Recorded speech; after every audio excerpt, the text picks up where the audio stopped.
The city as a living machine. Da Vinci's vision of urban harmony. Close your eyes and imagine this. You wake up in a city where the streets stand groan under the weight of traffic, where the air smells of fresh water and blooming gardens. There are no horns blaring, no concrete deserts baking under the sun. Instead, canals weave gently through the heart of the city, carrying people and goods as naturally as rivers feeding the land. Now, ask yourself, what if this city was designed, not by committees or corporations, but by the hand of Leonardo da Vinci? Da Vinci, the Renaissance polymath, whose mind saw no boundary between art and science, wouldn't have viewed a city as a collection of isolated buildings. He would see it as a living organism, a grand mechanical symphony where every component, streets, waterways, parks, homes, works in unison like the intricate gears of one of his machines. In Leonardo's city, water would be the lifeblood. His fascination with hydraulics was legendary. He sketched entire networks of canals, locks, and pumps centuries before modern plumbing existed. But Da Vinci's canals wouldn't be mere tourist attractions like those of Venice.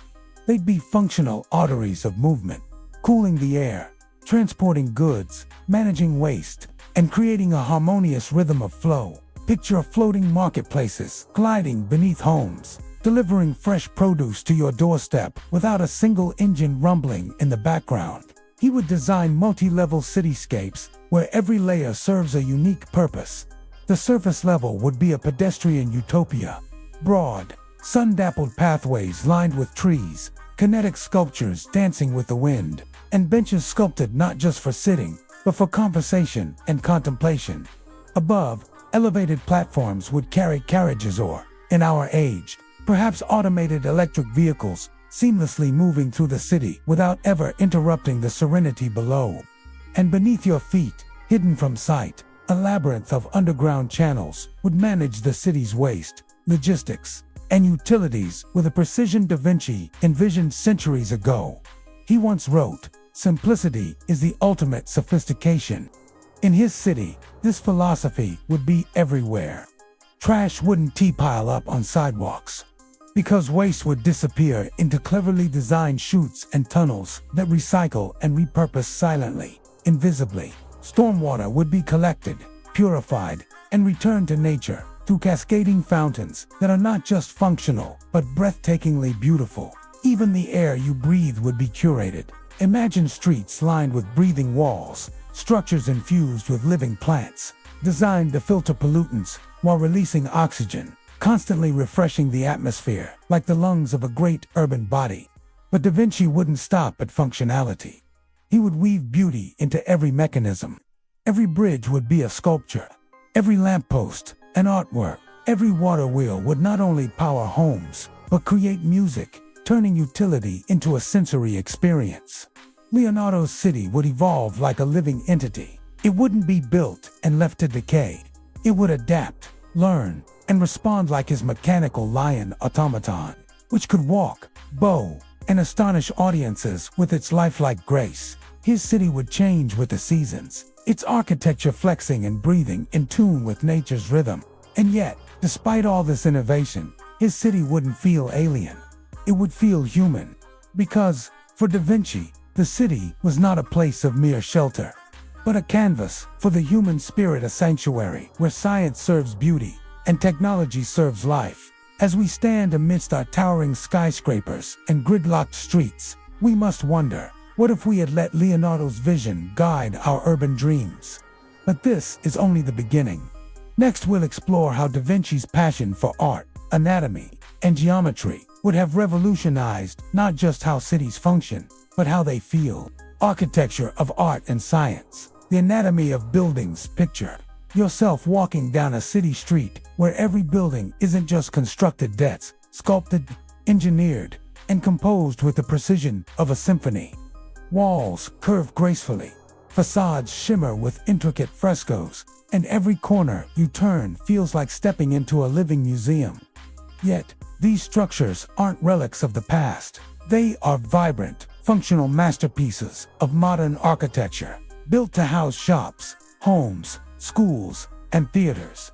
Now, imagine if Leonardo da Vinci had designed them, To Leonardo, architecture was never just about walls and roofs. It was a profound dialogue between arts, science, and human anatomy.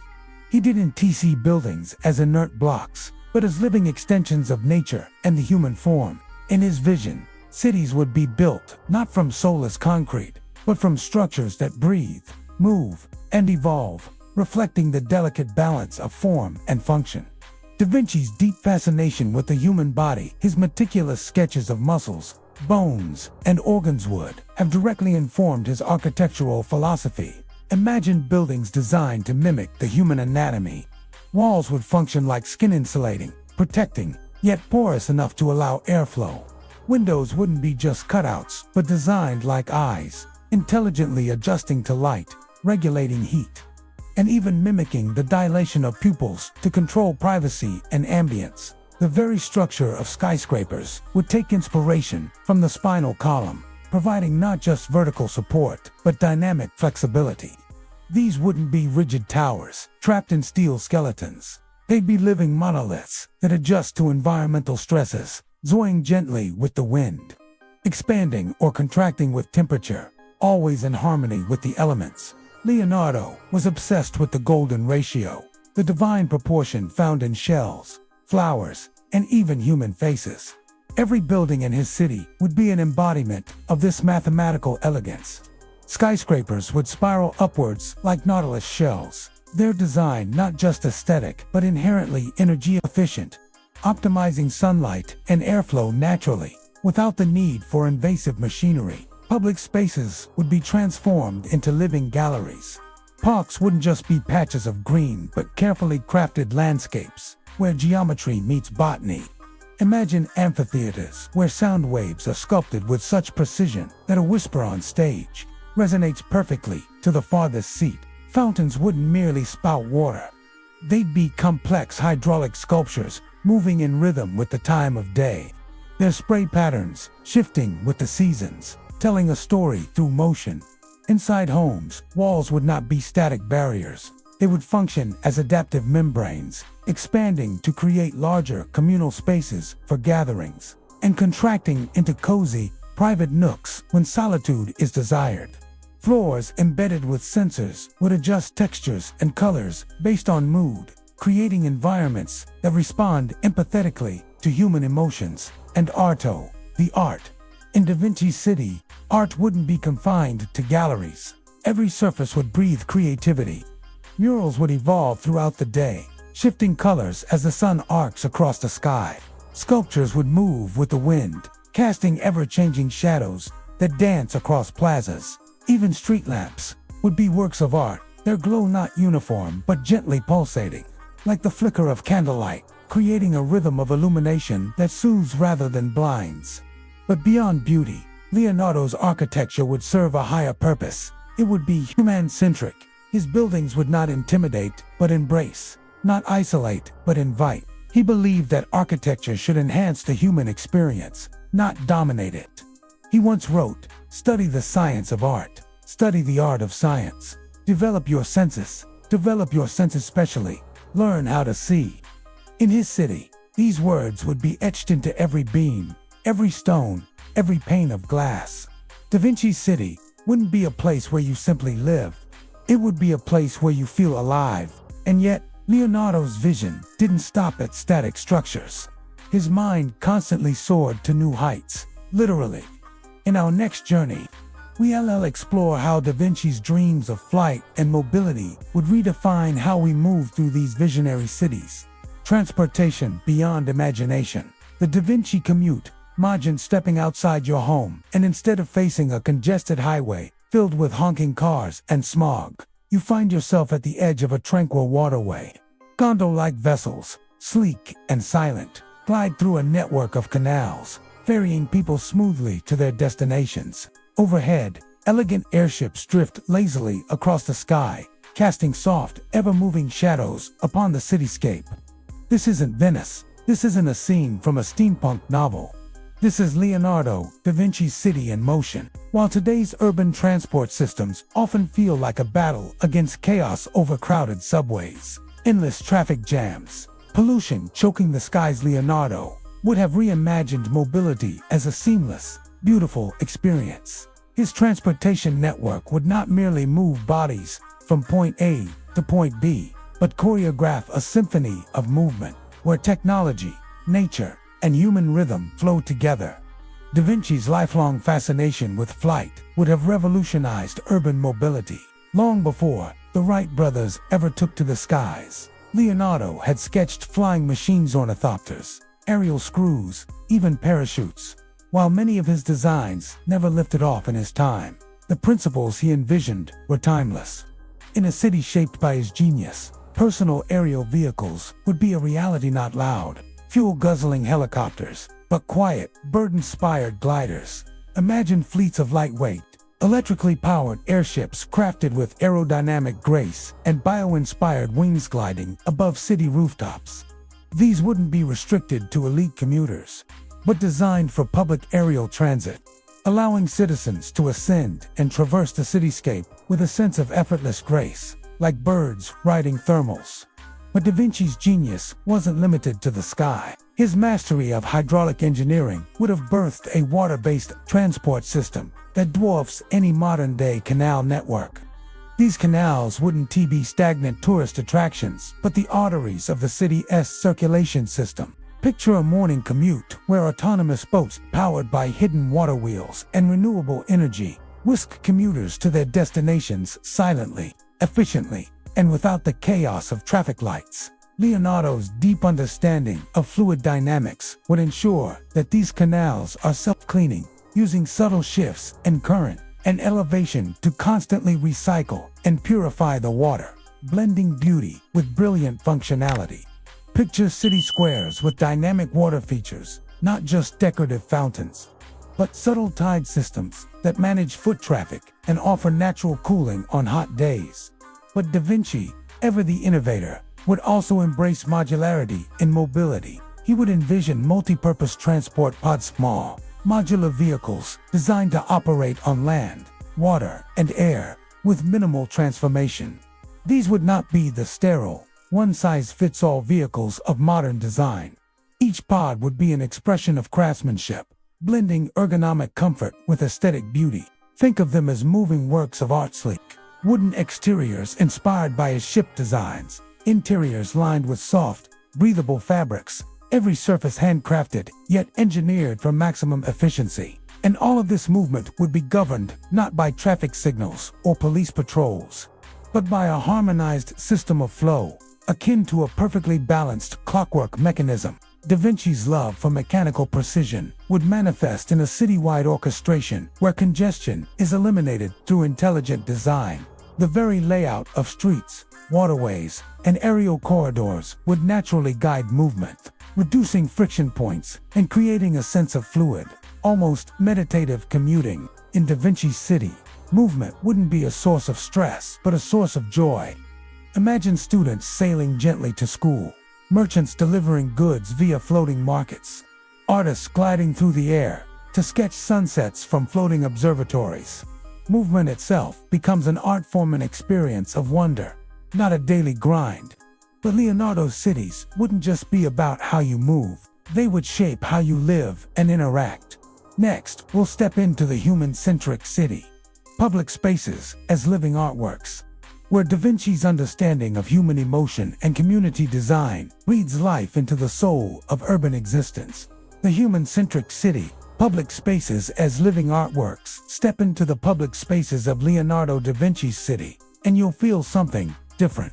It's not just the architecture or the absence of noise pollution, it's the atmosphere, a carefully crafted human experience. Here, public spaces aren't afterthoughts squeezed between office blocks. They are the soul of the city, designed with a profound understanding of how people connect, breathe, and thrive. To Leonardo, public spaces would never be sterile plazas of concrete. He would envision them as living artworks, where every corner is a stage, every pathway an invitation, and every interaction a spark of inspiration. His city squares, or piazzas, wouldn't be empty slabs, but dynamic theaters of life, shifting in purpose as the day unfolds. Morning markets filled with vibrant colors, afternoon gatherings shaded by kinetic sculptures, and evening performances illuminated by softly glowing lanterns. But what makes Da Vinci's vision truly mind-blowing is how multi-sensory and interactive these spaces would be. Imagine a central square designed not just for walking but for listening. Acoustic chambers carved into surrounding walls would capture conversations and natural sounds, weaving them into a symphony of urban life. The babble of a distant fountain, the whisper of leaves in a breeze, the footsteps of a child, all amplified gently, creating a living soundtrack that evolves with the day. These public spaces wouldn't just house people, they would respond to them. Leonardo's mastery of light and shadow would turn parks and promenades into ever-changing canvases.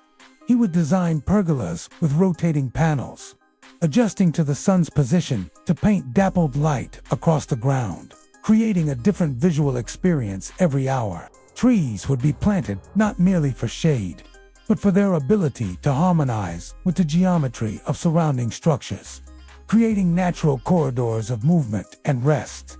Art would not be mounted on walls, but embedded in the very fabric of the city. Imagine walking through an archway that projects soft murals onto cobblestones, changing with the seasons. Imagine interactive sculptures that respond to touch, emitting delicate sounds or subtle vibrations, transforming a simple walk into an immersive sensory journey. But perhaps most extraordinary would be Leonardo's understanding of human gathering. He observed nature deeply, understanding that communities function like ecosystems. His public spaces would be designed to encourage spontaneous encounters. Seating arrangements would not be rigid benches, but modular stone blocks that can be rearranged, inviting people to create their own spaces for conversation or solitude. And every design choice would have a functional genius hidden within its beauty.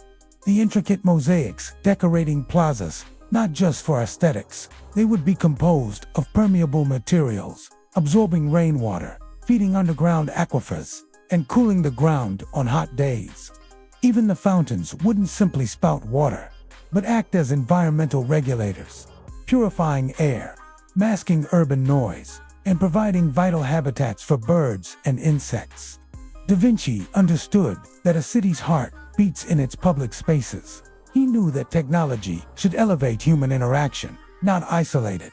In his vision, even the most advanced innovations would remain invisible to the casual observer, allowing the human experience to remain at the forefront. Can you imagine walking through a city square where technology whispers rather than shouts, where the very design of a bench encourages you to look up at the sky, reflect, or strike up a conversation with a stranger? Leonardo's spaces would nurture not just the body, but the mind and soul. In Da Vinci's city, the public realm wouldn't be a place of transit, but a sanctuary of connection and inspiration. But Leonardo's genius didn't only reside in physical spaces. He dreamed of cities that learn, adapt, and evolve with their inhabitants. Next and final, we will explore the self-evolving city, Da Vinci's legacy in smart urbanism, where nature, technology, and human ingenuity intertwine in a future Da Vinci imagined centuries ahead of his time. The self-evolving city, Da Vinci's legacy in smart urbanism. Imagine living in a city that isn't static, a city that adapts, evolves, and grows with its people. Not in the cold, digital sense of modern smart cities filled with surveillance cameras and corporate sensors, but in a harmonious, organic way where nature, human emotion, and technology blend into a living organism. This is where Leonardo da Vinci's vision transcends even our wildest modern innovations. He wasn't just an artist or an inventor. He was a visionary who understood the delicate interplay between nature, mechanics, and human behavior. If Da Vinci had designed our cities, they wouldn't merely be marvels of architecture or transportation hubs. They would be self-evolving ecosystems. Da Vinci's notebooks were filled with sketches of self-operating machines, water-driven mills, automatic looms, self-winding clocks. He envisioned devices that didn't need constant human control, but functioned with natural forces: gravity, water flow, wind pressure. Extrapolate that genius to a city scale, and you get a metropolis where infrastructure is alive, where streets, buildings, and public spaces intuitively adjust to the needs of the people. Imagine a city where buildings expand and contract, their walls breathing in tune with weather conditions. On a warm afternoon, facades unfurl like the petals of a flower, creating shade, improving airflow, and reducing the need for artificial cooling. In colder months, the same structures contract, insulating warmth, adjusting skylights to capture the sun's low angles, all without human intervention. The city's very foundation would be a symphony of water, wind, and light, Da Vinci's favorite elements. Streets would redirect rainwater through an intricate network of underground channels, not just for drainage, but to irrigate green roofs, power subtle hydraulic systems, and regulate humidity across neighborhoods. Air would be filtered through living walls, with plants not just providing beauty, but functioning as organic air purifiers. Leonardo's city would embrace modularity and continuous learning. Imagine market plazas that expand into concert venues by simply reconfiguring modular floor tiles and movable walls. These elements wouldn't require digital screens or invasive technologies. Instead, they'd be engineered with mechanical elegance, counterweights, pulleys, and gears inspired by Da Vinci's automatons, quietly shifting the urban landscape like a living, breathing stage. But what about technology? Leonardo would have embraced the digital revolution, but with an invisible hand. His smart city wouldn't be ruled by intrusive screens or soulless AI. Instead, technology would be woven subtly into the fabric of daily life. Pathways embedded with pressure-sensitive mechanisms could sense the flow of foot traffic and adjust lighting, not with harsh LED glare, but with soft, dynamic illumination that follows human presence like a gentle spotlight, rather than data being collected for profit. Da Vinci's city would use information as a tool for community well-being. Environmental sensors disguised as artistic installations, wind chimes, fountains, kinetic sculptures would gather information about air quality, sound levels, and foot traffic, feeding into a decentralized system that adjusts urban elements in real time, always prioritizing human comfort. And at the heart of it all, there would be a city brain, but not a cold, digital server farm. Imagine a grand observatory, a public space where artisans, engineers, and citizens collaborate, using real-time models of the city built with physical gears, levers, and tactile maps, reflecting Da Vinci's love for hands-on design. Decisions would be made with transparency and artistry, not hidden algorithms. Leonardo's city would never stop evolving. It would adapt to its inhabitants, learn from their rhythms, and inspire them in return. It would be a place where humans and their environment co-create, where every wall, bridge, and canal is a conversation between past and future, between nature and machine, between art and life. In the end, Da Vinci didn't just dream of flying machines or anatomical drawings. He dreamed of a world in harmony, a city that breathes, feels, and grows like a living masterpiece. And perhaps, if we dare to dream like him, his vision isn't confined to history, it's a blueprint for our future.